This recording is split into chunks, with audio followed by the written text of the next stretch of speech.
College football fans, welcome back to the College Ball Show. He's Marshall, I'm Chris, and we're here to discuss back and forth banter, as we call it, some college football. We're going to start with week 2 recap like we do per normal. Of course, we'll get into week preview and predictions, go over the betting lines. Of course, we'll cover all the marquee matchups, but also cover those under the radar games, upsets of the week. Like I said, the betting lines against the spread, all that good stuff. We generally end the show with our favorite segment, the crafty, crappy pick of the week, where my co-host Marshall just throws a shitty game at me and I pick it. And you know what? We're doing pretty good once again. We got a track record of doing good, and we're doing pretty good this weekend. This week, I should say. This season, I should say. See, I'm screwing it up anyway.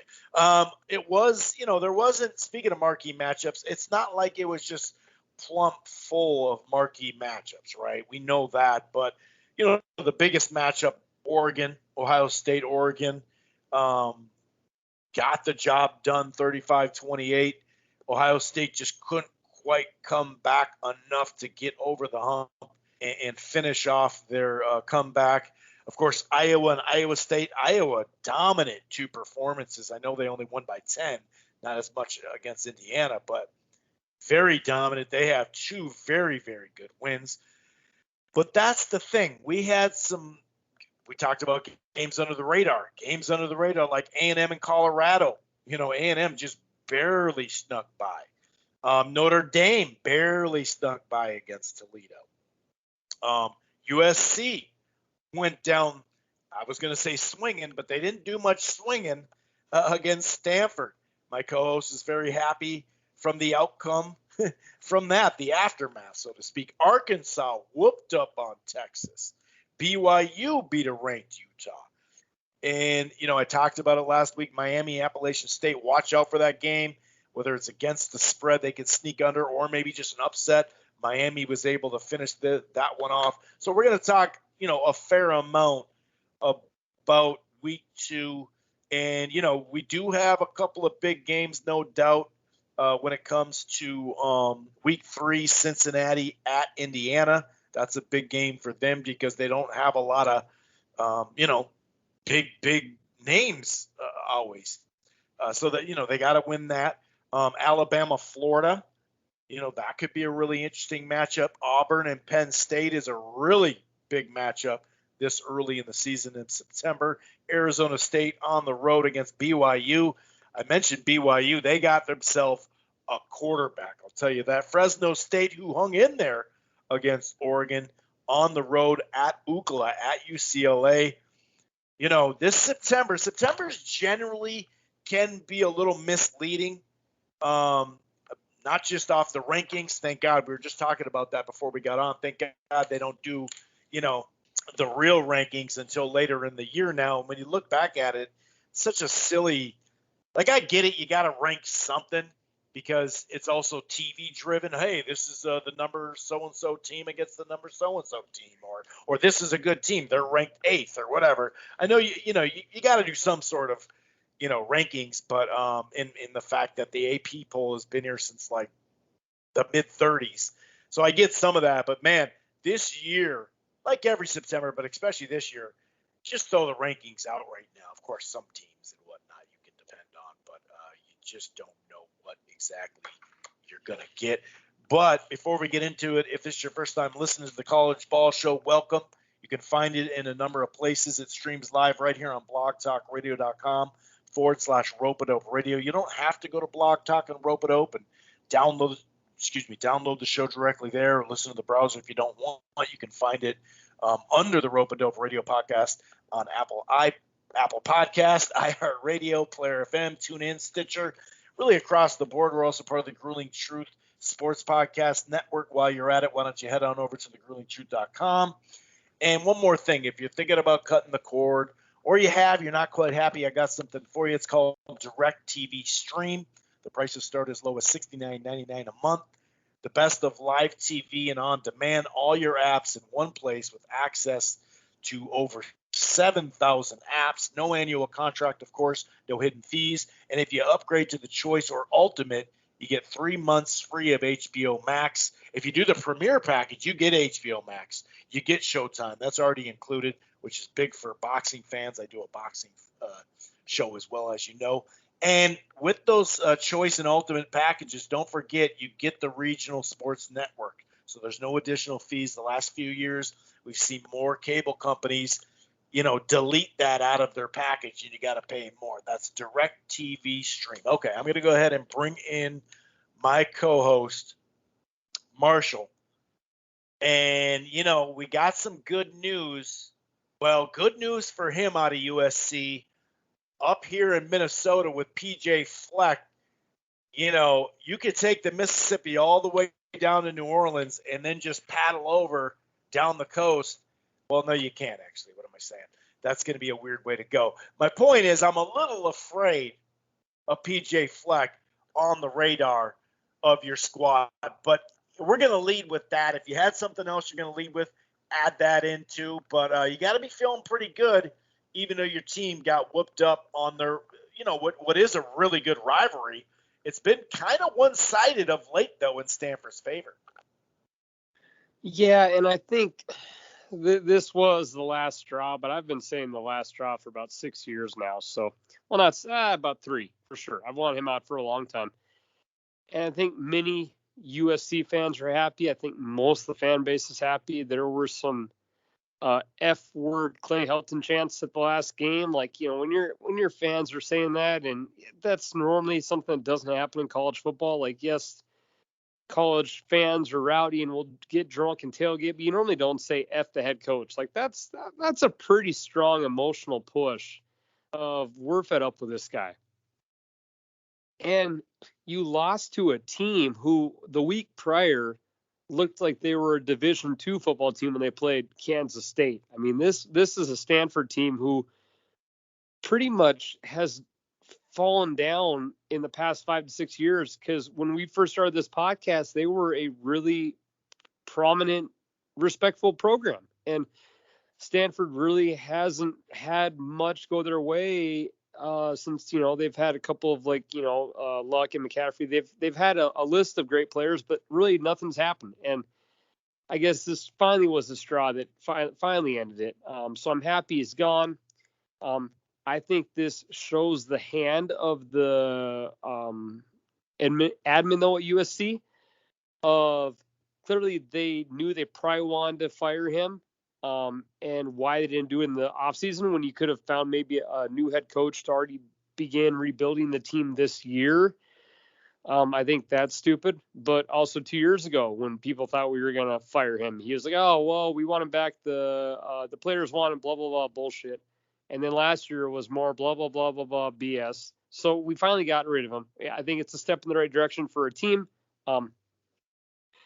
As I was telling you before the podcast, clearly I'm a USC fan, but I think with you get the right coach in here, and within a 2-year period, you can be back to contending for being a Final Four spot team. I'm not saying that we're going to all of a sudden become like the Alabama Clemson, who's like a shoe-in, but Alabama West.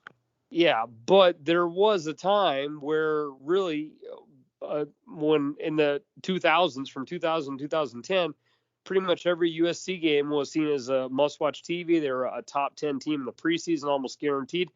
And they were one of the better programs in the country. And in Clay Helton's whole time as a head coach, he was miserable as an underdog on the road. His record as underdog was hideous. And his only great win I can recall, truly, was when they won that incredible Rose Bowl against Penn State. And that was with Sam Darnold being quarterback, and he had a hell of a quarterback. I'm not saying he doesn't deserve credit for it, but that was really their only shining moment. And that's tough when you're supposed to be a top dominant program. So I'll stop there. But yeah, the fact that I have one awesome game where I remember crying because I was like, oh my God, we did something again. I was happy. That's been our one shining moment for about the past 10 years. And that is a school where you should be able to recruit and get a loaded roster of kids from California and kids from Texas and Florida. You have USC on your name. And so I hope they bring in a right hire. you have seen programs. We're not going to be able to do the podcast anymore right. if PJ Fleck goes to USC. I'll just put that out there. That's fair. Or, and the first ESPN report, I literally heard this driving home from school in my car, and a reporter from California who broke the story, or someone on ESPN's California side, I don't know, whatever reporter, had mentioned, do you talk to Kiffin? And I think you do. I'm not sure if he'll go back, but I mean, the guy, since he's left there, he's established. Look what he did at FAU and what he's doing at Ole Miss. I mean, I don't know if he would take it. Clearly, he probably doesn't forget being left on a tarmac, but I think that's a name that will get called. I'm not there sure. There may if have been a out, reason that he didn't continue as a coach, though, too. I mean, well, yeah, and who knows? Maybe he doesn't want to go back either. Who knows? But I think that's a name that will pop up along with others. But yeah, I'm happy the day finally happened. Again, I thought they should have not done it after week 2, but hey, whatever. Moving forward, hopefully in a couple of years we're back on the big scene. But yeah, that was a nice Monday afternoon breaking news college football segment, which we really don't get many of those. So I was happy to see that. For my, I guess, opening day take, which I'm like to do start the show, and I'll be quick, is I enjoyed seeing Texas get smoked. Speaking of former USC people, of USC, the team, and Kiffin, also Sarkisian, who is now the head coach of Texas, who did he had a pretty good run there, too. Now that he's out the bottle, he's better. Yeah. And to give them credit, Texas did have a nice win week 1. You played a underdog team who really wasn't an underdog because no one was really sleeping past them in their Agent Cajuns, and Texas had a nice victory. But then you walked over to Arkansas, and this is a team who appears to have hired the right coach, and they're making progress gradually. Again, this is a school that for a long time was seen as a joke and kind of a school to beat up on, and Bielema didn't really have a great run there. But Arkansas, after the first quarter of this game, it was 3-0, and you assumed, okay, like it's going to be a low scoring, run the ball, and the offensive struggle kind of game battle. And then, like, the floodgates opened, and a Texas defense, which was, getting a decent amount of respect from their week 1 performance, that defense, maybe they got tired, maybe they started cramping up, maybe they were hearing rude things said to them by the Arkansas fans. I'm not sure. But it went from 3-0 to Arkansas winning 40-21. And the 21 that Texas scored was pretty much all in like garbage time, where you're assuming Arkansas kind of took their foot off the gas a little bit. I believe at one point the score was 30-14 or 40-14. So Texas did score, but the game was never really in doubt. So I'm not a Texas guy. I got a close family friend that's OU, so I'll always do horns down. But that's a nice win by Arkansas.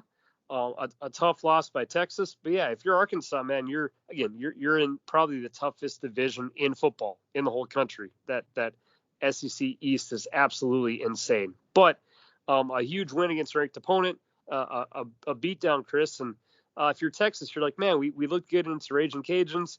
And I don't know if Arkansas should have a ranking next to them, or if Texas was overhyped, or if they just got their butt kicked. But I didn't see this game going that way. Arkansas was a 6-point favorite, but to be up pretty much 24 to 28 points the whole second half, that was a surprise. Arkansas was a 6-point favorite? Yeah, I believe, or anywhere from, it was 4 to 6. The line moved throughout the week. Really? Yeah. Wow. Pretty sure. Yeah. I didn't know that. I thought it was the opposite. I thought Texas was the favorite. Or maybe I'm fooling myself. Let me double check on that. Will you give your thoughts on the game? I could be being dyslexic with numbers. Yeah.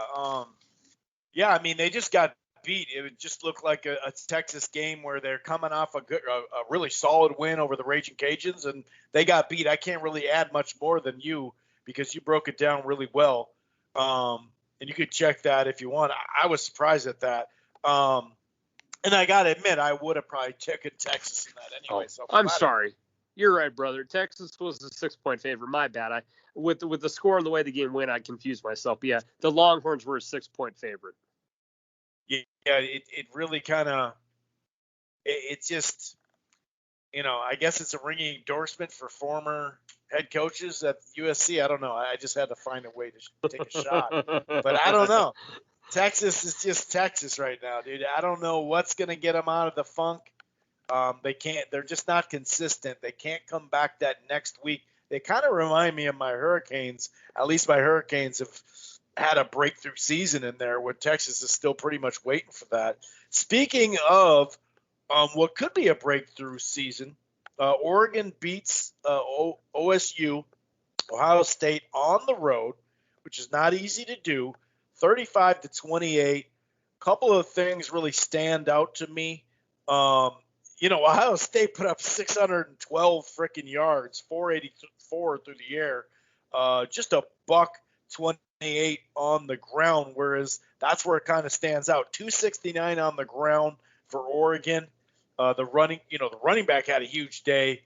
Verdell or whatever his name is, but also Brown, the quarterback, who's a dual threat. They only had 4 penalties, no turnovers, and 8 of 16 on third downs. That third down efficiency was key. We saw some chinks and holes in Ohio State in the opening week against Minnesota, but it is kind of weird because, Oregon looked mediocre against a quality Fresno club. So this one kind of not shocked me, but I did pick Ohio State just based off, and this is what September in college football is like, based off of just looking at Fresno, like, man, I'm not sure if they're as good as they were in 2018, 2019. Basically, one of the biggest bets I heard all week from all the different websites and podcasts and just analyst people I listen to, excuse me, was that you got to bet Ohio State team total. And the team total for Ohio State was 40 points. So if you're not a huge football gambler, you can always bet on who you think wins the over-under, but there always will be a team total prop too. And to hear so many people think that Ohio State was going to score 40 plus, I'm like, okay, well, if you're going to drop an easy 40, that should be a pretty confident win. And maybe to the credit of people who made that gambling choice, this was an Oregon defense, Chris, who last week against Fresno State, when Fresno State went to the red zone 5 times, had 5 touchdowns. So I could perceive how when you watched Ohio State's offense, who did a couple of like bubble screens against your Gophers, and a 5-yard bubble screen turns into a 70-yard touchdown, you're thinking, okay, like I could see how this offense could light up the scoreboard. But they had 7 points in the first half, and it took them a little while to get going. And again, you're looking at a little bit of a garbage time scores to some extent. So a massive tip of the cap to Oregon's defense. You win it on the road in a hell of an environment. Ohio State's arena normally sits anywhere from 102 to I think 106,000. So stadium. That'd be a big arena. So you had your toughest road challenge in the past 2 years because no one really had any battles on the road last year. So I think, Chris, maybe that we had a perfect example of a team who was just kind of lollygagging week 1, like, oh, dude, we got Ohio State on the map. We just got to get through Fresno. And they did get through Fresno kind of at the last second. But, yeah, tip of the cap to Oregon's defense. And maybe there is, kind of that bulletin board angle that, people hear, like the kids got social media nowadays too. So if you see the whole world is betting Ohio State's going to drop an easy 40 on you, that probably would be a reason for motivation. So credit to the defense. And that was the defense that didn't even have the future number 1 NFL draft pick in the league with playing. So a massive props to Oregon. They came out, they played offense as they were supposed to. They finished their team total of what Vegas predicted, but their defense slowed down Ohio State. So credit to them, and that's a really nice victory.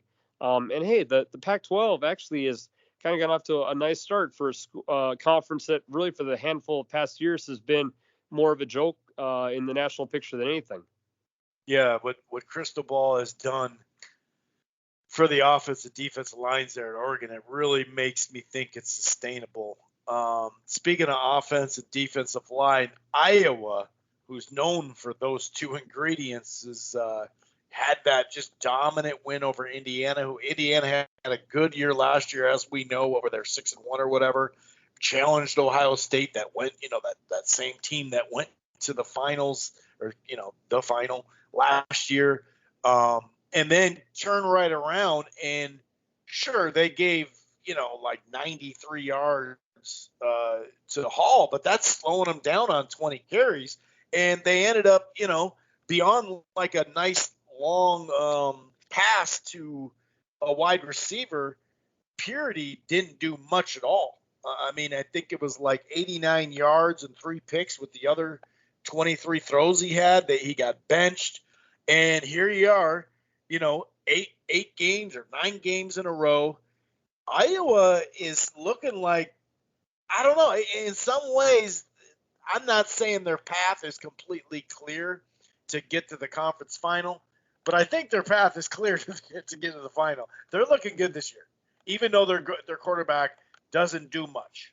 They didn't really do much at all. Actually, it's kind of crazy because all of a sudden you look and you say, oh, third down conversion, 4 of 15. But, Iowa State was 3 of 12. They only passed for 106 yards. They only ran for 67 yards.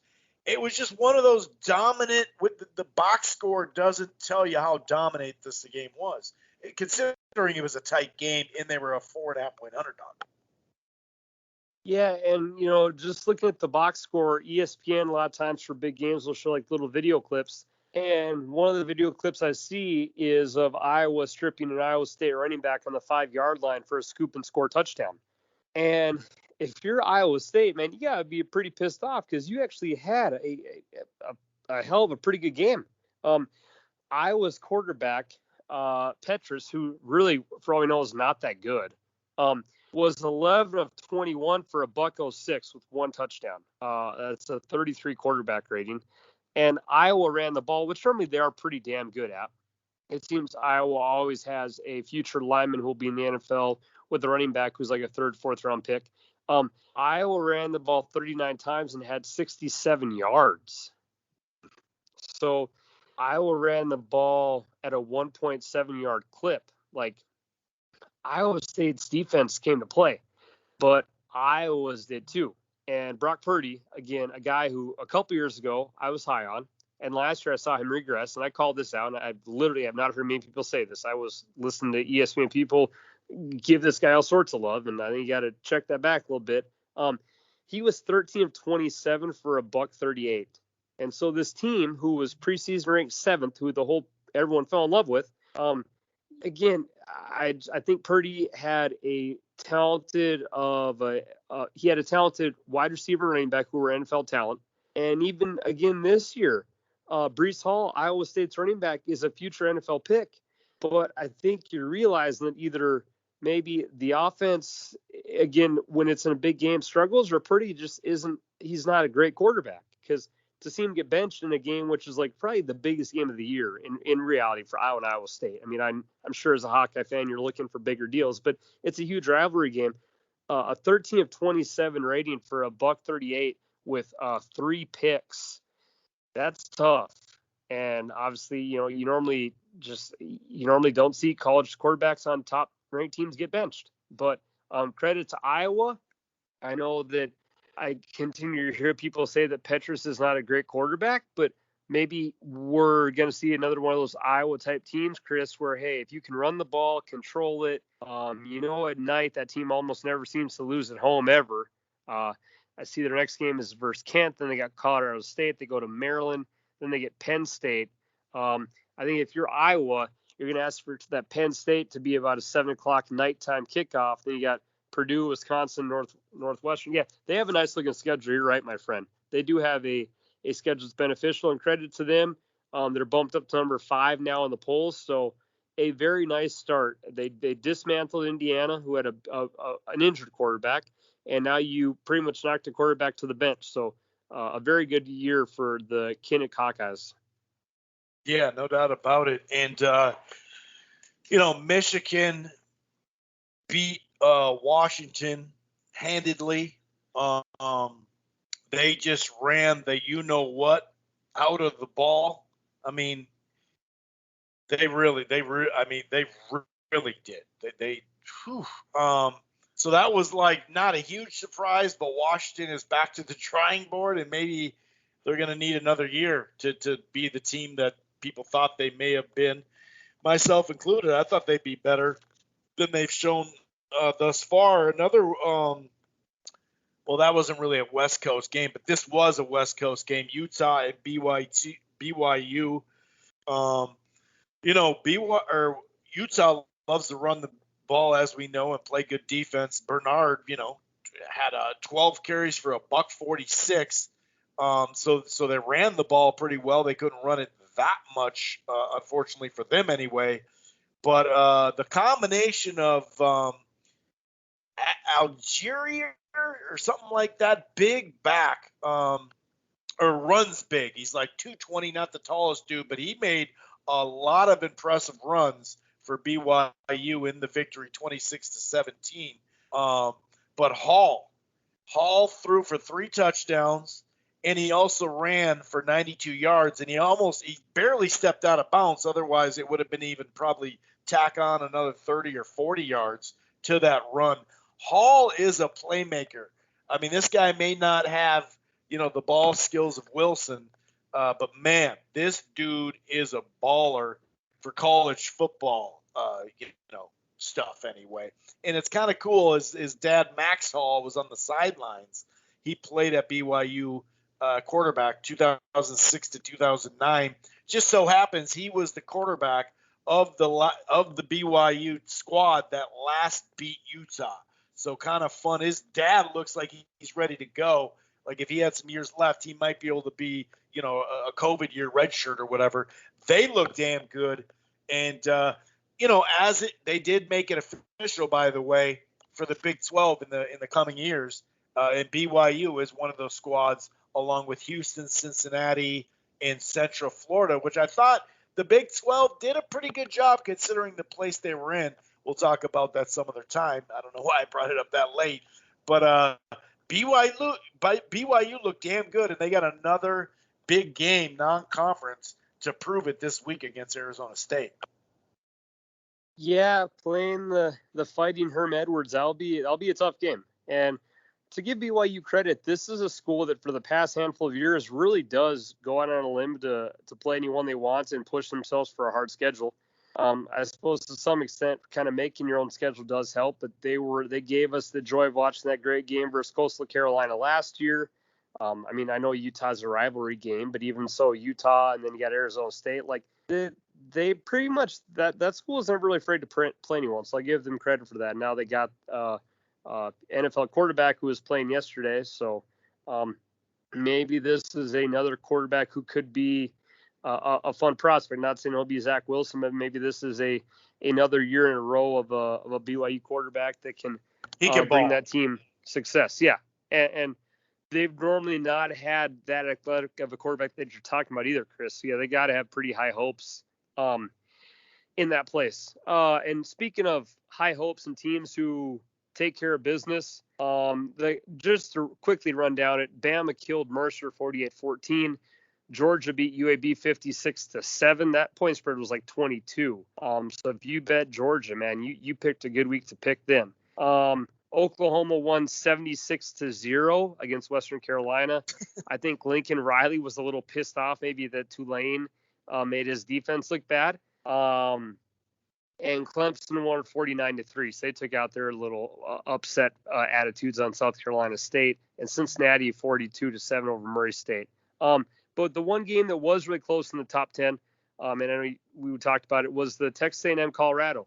A&M didn't score until the fourth quarter to give themselves 10 points. This was a 7-3 game midway through the fourth, and A&M did win 10-7. But man, if you're Jimbo and you're telling everyone that this is our year to contend and win the SEC and fight the Bamas and the Georgias, you almost had a hiccup that probably would have been fair to say maybe even too much to get over now. But they pull out a win, a 10-7 win for Jimbo's guys. I did just see on ESPN, it's been ticking down that he will be having a new quarterback come in. So obviously quarterback injury is never ideal for anyone.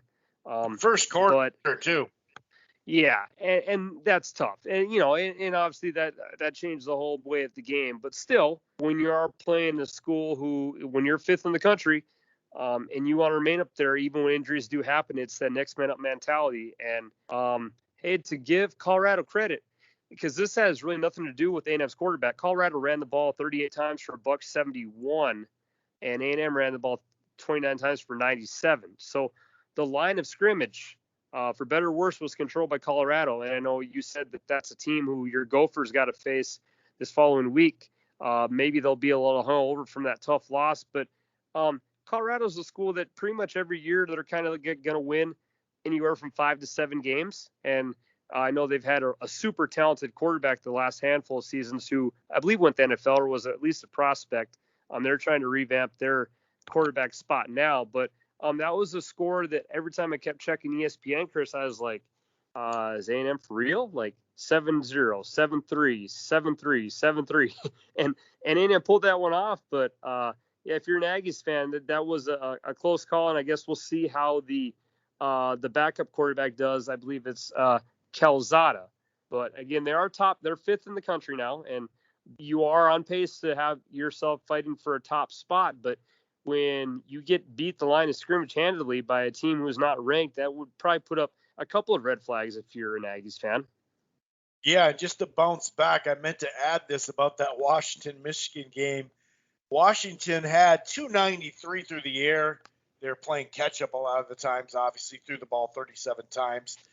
Michigan only threw it 15 times for 44 yards, but 343, that number, total yards, 343 is the number of yards they got on the ground. 56 carries, 6.1. So they were definitely wearing their ass down, no doubt about it. My Gophers, as I mentioned, had a stinky third quarter, otherwise pulled the win off 31-26. There were a couple other, like I mentioned, Notre Dame is grinding it out against teams. Toledo, I think, might be better than Florida State, but they're finding a way to win. But sometimes you live and die with that style. You just don't know. Appalachian State, like I mentioned, almost beat my Canes 25-23. They definitely snuck under the spread that was mentioned last week. A really good game. Pittsburgh beat Tennessee on the road. I watched some of that. Also, a couple other games I wanted to at least brief by. TCU California looked pretty interesting on paper. TCU keeps it going 34-32. What is the other? Oh, I thought Houston and Rice might be decent. Man, Houston just smoked Rice 44-7. Another game that was tight was Liberty and Troy. Speaking of these under the radar non-Power 5, Troy almost beat them, but 21-13. So, like I said, there was some interesting. That 55-50 Memphis on the road sneaks out a win. Oh, that Kentucky-Missouri. That's probably something you'll talk about too. And, of course, Florida State getting beat literally at the buzzer. It was their worst loss to a team that's currently in the FCS since 1959, William and Mary. And as a, Miami Hurricanes follower, I can't say that I'm too bummed about that. Any other games that you'd like to highlight before we get to week 3 and some of these big matchups? I will say that my boy Lane Kiffin, Hottie Toddy, Ole Miss, they beat Austin Peay. They whooped up on them, so that's good. But I see Ole Miss now plays Tulane, and Tulane just dropped like a 60 spot, and they dropped like 35 on Oklahoma. So I cannot wait to see the over/under for two schools who maybe they want to play some defense, but really don't give a shit. I think this Tulane Ole Miss game might have an over/under of like 70, and I'll probably want to go over 70. So that could be a fun one to watch. But back to Mizzou. They always do play Kentucky closely. They never seem to beat up on that school. Kentucky normally seems to have an edge on them. I would say I heard wrong about the perceived notions of this game. The theory was that Kentucky's got this young talented quarterback who can throw. And so my perception going into the game is that this Will Lewis has a cannon arm, which I heard a couple of analysts say about Kentucky. That, okay, like Kentucky's got a quarterback that can throw. Like, that's incredible. Like, they've always had a good defense and a good running game. But then you go to the box scores, and Missouri did lose the game. But Will Lewis, this Kentucky quarterback with an arm, was 10 of 18 for $179, which isn't special at all. But Kentucky ran the ball 52 times for 340 yards. Holy shit. Mizzou ran the ball 24 times for $104. So as I was just telling my friend and co-host that A&M was outplayed by Colorado at the line of scrimmage. When a team runs the ball and you Chris 52 times for 340, that is a massive red flag. Like, that shows they've had the ball for almost would probably feel like the whole damn game, and that you're getting 6 yards a carry and you ran the ball 52 times. That is literally a gut check of like, dude, you ain't stopping us. We're just going to run the ball down your damn throat. And I don't know, that I guess that scares me maybe more than it should. I know we're only a second game of the year, but those numbers, like the 52 carries is something we would maybe see occasionally from like a Georgia or Bama team, Chris, back in the day. But 52 carries at 6.5 yards a clip, that's a sign that Missouri's D-line is just got massively outplayed. Maybe Kentucky's got a great offense, but that's just a scary number to see. You normally don't see that high of a clip in what was, I guess, a competitive SEC game. But man, Kentucky ran the ball down our damn throat, and we deserved that loss. Yes, you do. Yes, you do. But yeah, you're right. I did watch a good chunk of that second half actually late last night, watching on the SEC channel. So getting into week 3 though, top 25 matchups. We got a couple of them. Alabama, Florida. Florida's at home. Can they push Alabama? We'll see. Obviously, you got to favor Alabama. They're 15.5-point favorites. They were almost 19.5. I think it went up to 20-something. I think it went up to over 20 against Miami, and obviously they went over 20. Penn State, Auburn. I'm actually just going to go right out and say I got Penn State winning that. They're a 6-point favorite. I have Penn State winning it. I think their defensive line is damn good. They got an experienced quarterback. I'm not saying he's a great quarterback, but I don't know if you could put great and Bo Ryan in the same sentence either.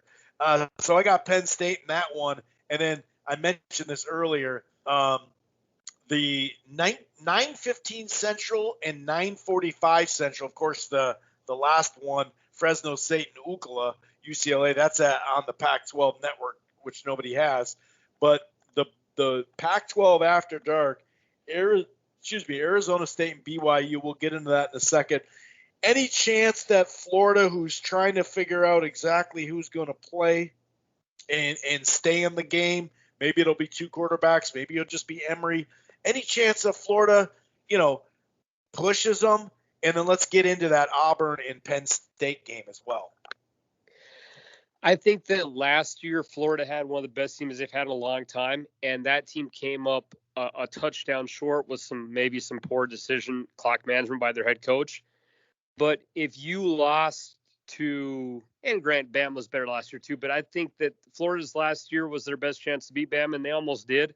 But I think that I don't think they can. I think last year was a good look. And again, I know both schools lost a tremendous amount of talent, but I think that the way Bama has looked so far, I don't see them slipping up to Florida. I think the point spread shows that there is a difference of skills and obviously a quarterback situation. I mean, if you're Florida, you're still trying to rework an offense that had a very talented tight end with a talented quarterback. Like, that's really hard to replace, Chris, when you have 2 guys that really carried a huge amount of your offense. Now you're trying to just get a new system going, you could say.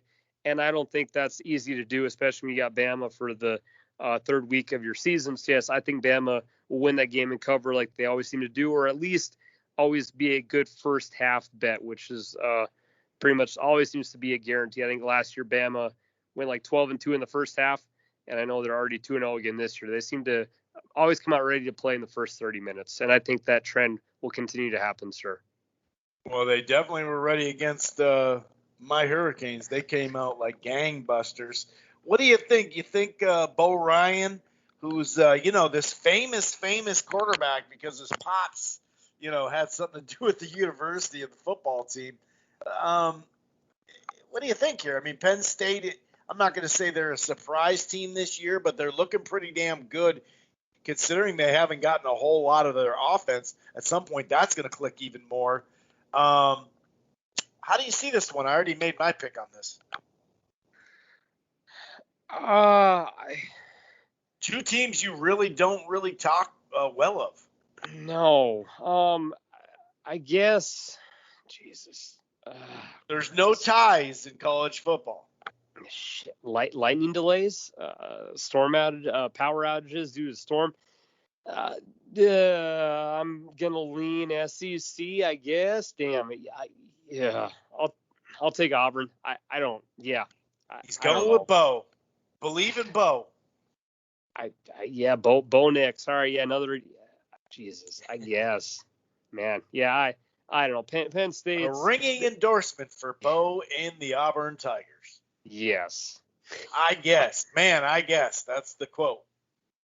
I mean, that's fair. That's fair. Number 19 ASU at number 23 BYU, according to ESPN's Football Power Index. It gives the BYU, what are they, the Utes? No, that's Utah. What's BYU again? BYU. The Crusaders? No, I'm just kidding. The Cougars. Yeah, Cougars. Yeah. They're not the Crusaders. I'm just kidding, people. 53.3. Well, let's keep it moving. 53.3 index, ESPN Power Football. Look at Hall is new to college football as far as being, the main man. But Daniels and Hall is a hell of a matchup here for quarterbacks. 3.5 point favorite on the road, so that's about 6.5. ASU has shown more offense. The starter that they got, Daniels, has been young. Now it's his time to shine. How do you see this one playing out, man? I really think this is going to be a good game, and I'll say it right now. 51.5. I'm going to go over. Okay, so I think in college football we've seen this scenario happen a lot. BYU maybe just had one of their biggest wins in the past decade. Utah is their biggest rival, and they beat them for the first time in 10 years. So in college football, this goes one of two ways. It either goes that, hey, you had your biggest win and God knows how long, you're going to come out flat, or I like how you brought God into it too. That was nice. or unintentionally, or you go on or you come out flat and it's a losing streak. So either you come out flat and lay a dud, and you're like, okay, well, it's hangover. They had too much fun. Well, actually, they don't drink. If you're too happy, I guess. Or you go on like a 3-game winning streak. So this is literally a flip a quarter situation to where, Arizona State, they do matter as this obviously is their opponent, who's a good team, but it's a matter of just what kind of practice does BYU have this week? Is it, guys, this was such a remarkable win, let's build off of it, or is it you almost get into a funk? And Chris, we've done this podcast for so long and watched college football for even longer. It literally is. It's a 50-50 shot that this could go one way or the other. Just because these are college kids. In the NFL, it's one thing. These guys are getting paid. They're older. They've been through the college years. But in college football, there's such a rush of energy and momentum. And I can only imagine the locker room after they won last night or against Utah a couple nights ago. But how you feed off of that and how you come back from it is so hard to predict. And I will say for Arizona State, though, Herman Edwards, since he's been there, they've pretty much started every season really good. He's had them struggle a bit at the end, Chris, as you know. Some part of that could just be simply the Pac-12 schedule. But Herman Edwards, pretty much every year he started off his seasons really well. So you're facing a really well-coached team that always does start the year off pretty hot. Now you're just going to have to try to manage your emotions. So I will take Arizona State to win. I think that the emotional toll spins off BYU in a negative way, and I think Arizona State wins. But if BYU wins this game, I think they'll go on a nice 4 to 5 game run, and you can look back at saying they beat Utah and they really built their momentum off that. But I will take the Sun Devils to pull off the victory, sir. All right, and I'm going BYU. I'm drinking the Jesus juice. Now, it fits their stadium.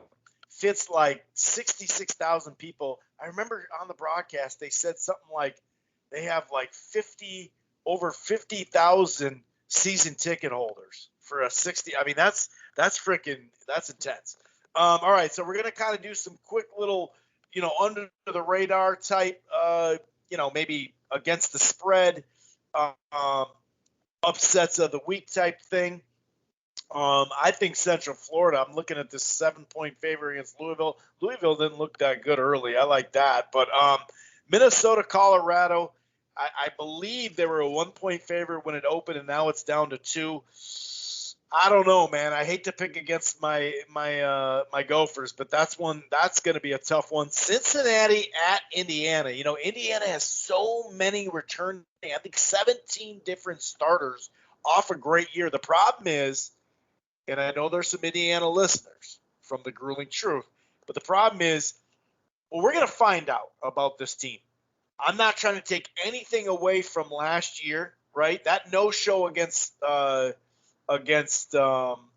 was like a head-scratcher.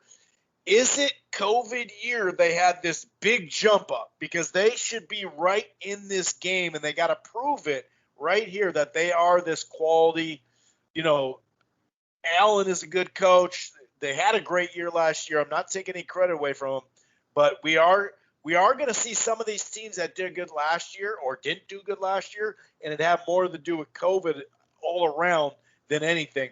I don't believe it. I think they got a good coach and everything like that, but I wonder, will Cincinnati beat Indiana? They're only a 3.5-point spread, but that's on the road. I like West Virginia to beat Virginia Tech. So does Vegas. Michigan State, Miami. I'm actually going to go with Miami in that one. I think that they will finally kind of put something together. Could a decent Purdue team sneak up against Notre Dame? Notre Dame's been playing mediocre talent and barely getting by. There is some interesting under-the-radar games this week, man, that I'm really feeling. Mississippi State, Memphis is another one. I may pick Memphis as an underdog, just a slight underdog at home to win that one. What says you about some of the games I mentioned and maybe some other games that you're thinking about here? I think that Memphis game should be a lot of fun. It appears Memphis has found another super fast running back, which I know to you is shocking. The kid last week had like 18 carries for 190 yards. It's like, I don't know, no matter what, Memphis seems to find like track star running backs that are super, super good that always go in the NFL. So no shock there that they've done that. And I do think that if you're going to look at the Indiana game, Chris, I think you got to look at how healthy Penix is for the Indiana quarterback. Right. I think if they were to replay Iowa and Penix was healthy, that's a close game. I'm not saying that Iowa wouldn't win. They didn't deserve that win, but Penix was like 60-70%. And he clearly is like that team's, he makes them go, and he wasn't healthy. So if you're going to like wager that game or make a pick for it, I'd want to kind of see, okay, is Penix healthy? Because if he is, they have a chance. If he's not, and you're playing a Cincinnati team, for the most part, it's always had a good defense, it's probably going to be an uphill battle. So I would lean I thought towards that Cincinnati. was last year that he got hurt. I didn't realize did he re-injure something else? That's a good call. Yeah, I just heard that from people, and then when the game was over, just from recaps, and people like saying like he played the game, but he wasn't himself. And that's that weird spot where as a coach and a player, and like you want to go out and play, you want to help your team, but are you helping your team if you're at 60%? Well, against Iowa, it wasn't the case. Now, is the back any better? Who knows? But nonetheless, definitely check up on the status of how he's feeling, because the team Indiana was last year they've not been resembling that team quite yet. And Cincinnati, as you know, they're about as sturdy as a defensive team as can be for with the skill level of the players they have. Aside from that, though, and I was just off, Chris. I was a bit too high. The Memphis Ole Miss over/under, I jokingly said 80. I was only off by a touchdown. It's 74. So my teasing prediction actually was within a touchdown with no extra point from being off. So if you want to play a drinking game and you're going to drink every time a team scores a touchdown, I don't advise that. Maybe drink water and Gatorade, but expect a lot of points in the Ole Miss Tulane game, which should be a ton of fun for two offenses that want to drop 40 a game. That could be pretty enjoyable. So that could be fun. Aside from that, though, I see, we were talking before the podcast, Colorado is a 2-point favorite against your Gophers. That should be, as you always like to tell our listeners, to find a close game to enjoy. Your Gophers they played pretty damn good against Ohio State for the 45 minutes they won last week, and now they travel on the road for a Pac-12 Big Ten game. That should be a fun one to watch as well. And they should have all their wide receivers. Chris Bell hasn't played yet this year, and he was by far the most experienced guy we have. We have two other guys that transfer from A&M who's hit the ground running. He got a little banged up, but he's going to be back this week for sure. Or I shouldn't say for sure, but it sounds like it. And then we got Daniel Jackson, who's a young redshirt freshman. So they should have all three. Now let's see if they actually use the wide receiver talent too, rather than just trying to run the ball 60 times and grind it out. That'll be really, really a big game.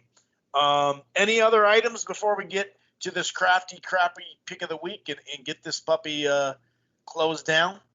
Yes, just two last things. So South Carolina has been using an assistant coach as a quarterback because of quarterback injuries, and somehow South Carolina is 2-0 because they played a garbage team week 1. They beat East Carolina, who's not a joke of a team, but they won last week. Now the the past assistant coach, who's now the quarterback in Zeb Nolan, now has to go to Georgia. So the cute little storyline, obviously the guy's got to be a decent quarterback. He's 26 of 45 with 335 passing yards this year. He's done okay. But this assistant coach who was planning on holding a clipboard is now going into Athens, Georgia. If they win this game as a 31-point dog, I might just buy a South Carolina jersey and have you tweet out a picture, because that would be the miracle I think you'd expect. But good luck. I think the fairy tale ending of a assistant coach turned QB being undefeated, I think that season comes to an end. And lastly, I see USC's an 8.5-point favorite on the road at Washington State. Washington State's been really bad this year. And again, as I mentioned, different spots for BYU. This could be a huge USC game. A lot of times in college football or in any professional sport, whether college, basketball, hockey, NBA, any sport, when you get rid of a coach, the teams can either kind of sink or swim. And a lot of times you see a team bounce back with a strong effort. I would assume USC is probably going to come out guns blazing with just kind of a fresh new start. You're playing a team who's down a lot this year more than normal. So I won't be surprised to see USC maybe put together like a 20 to 30 point victory and kind of start to regroup. Because I'll just say this, Chris, we'll move on to the crap pick. Normally you always, when a coach is fired, they always kind of put in an assistant coach who's like an OC or DC or the special teams guy that the whole team loves. And you've seen so many coaches get hired because of how they did as an intern. So if you're looking for a team to pick this week, I think the USC angle, I'm sure whoever they've replaced Clay Helton with is a guy the players like.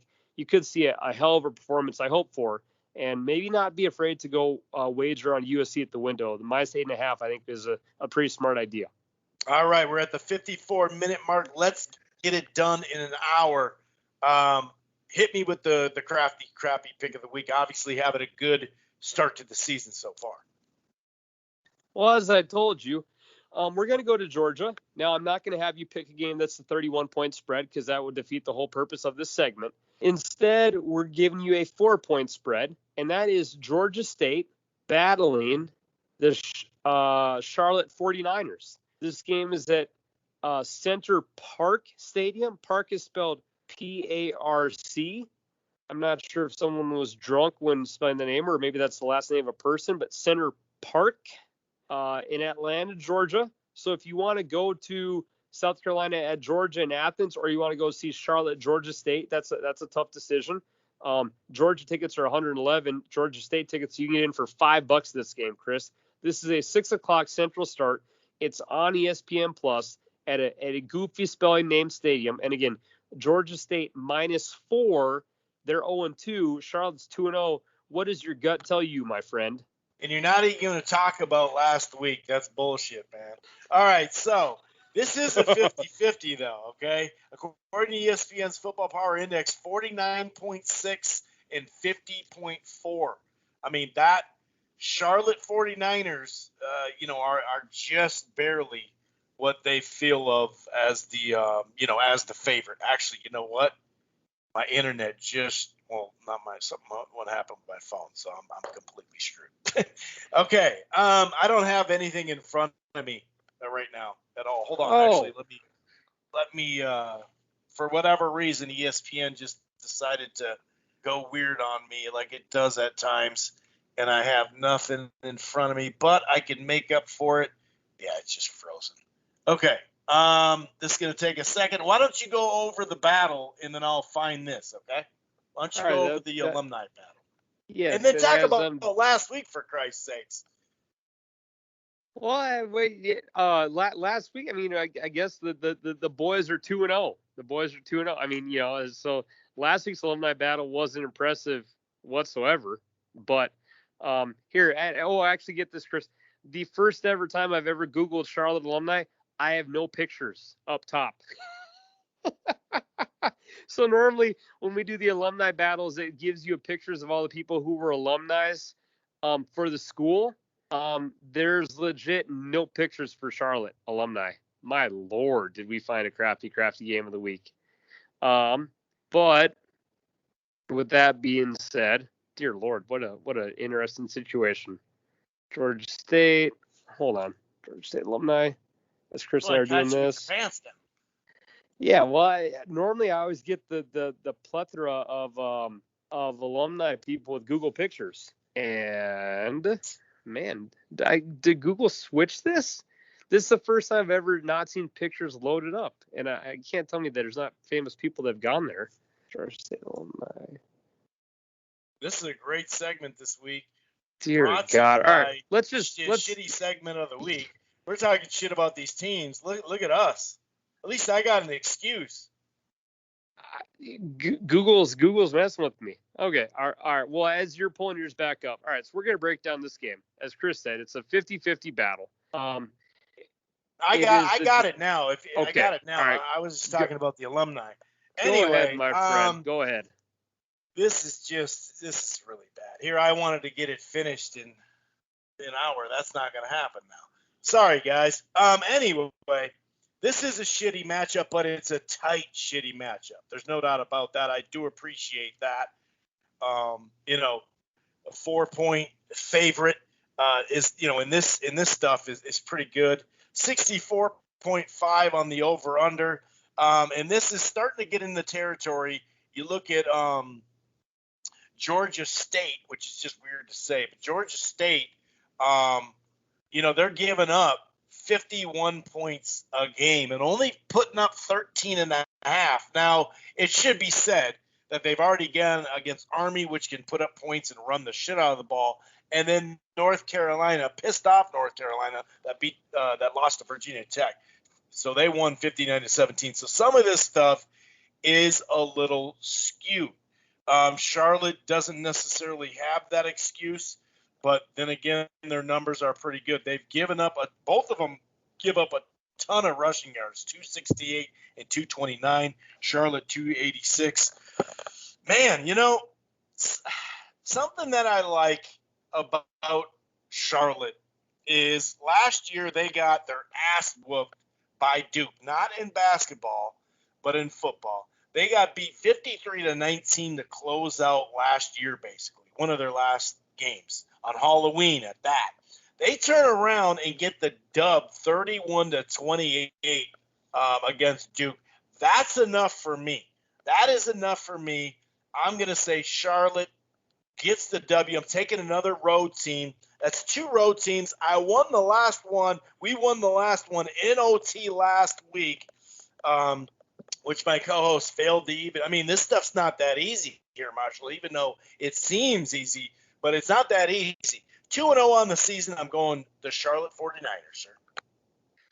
And so I think Google literally, I now have to look up, I literally had to type in famous people. So famous people, and I hope we go 3-0. Let's keep the good times going, brother. Let's try to tighten it up. All right. It's a short list, my friend. Famous people who went to Charlotte 49ers University. Clay Aiken is the one name I realize, and the Moody Brothers, who are Grammy-nominated musicians. From Georgia State, notable alumni. We have, dear Lord. It's got to be a running quarterback. Oh no, that's Georgia Southern. There's, good God. I mean, I don't know. Google literally for the first time ever just taking away my pictures. It's like they wanted to. You know what? They got. Looks like you're gonna have to do some research ahead of the show. Oh, there's a Saints punter, Will Lutz. He's actually the Saints kicker. Okay, that sums it up right there. So we have Clay Aiken against Will Lutz, and yeah, this notable alumni. Dear God, this is the worst alumni battle of all time. I'm calling it a draw. Neither school has a proud alumni base. Google doesn't have pictures. For the first ever alumni battle, it was considered a null void competition. Neither team is being worth of representing. All right, let's get out of here. So on that note, USC finally got rid of Clay Helton. Thank God. In a couple of years, we'll be back to contending. We started the show title. with that, for Christ's sake. I can see it. The future's coming, boys. The future's coming. So on that note, hotty toddy, watch Ole Miss, watch USC. It's going to be a great show next week, boys. As always, thank you for listening. We appreciate the support. Stay safe. Enjoy football this weekend. The boys will be back on Monday. We're out tonight. Peace.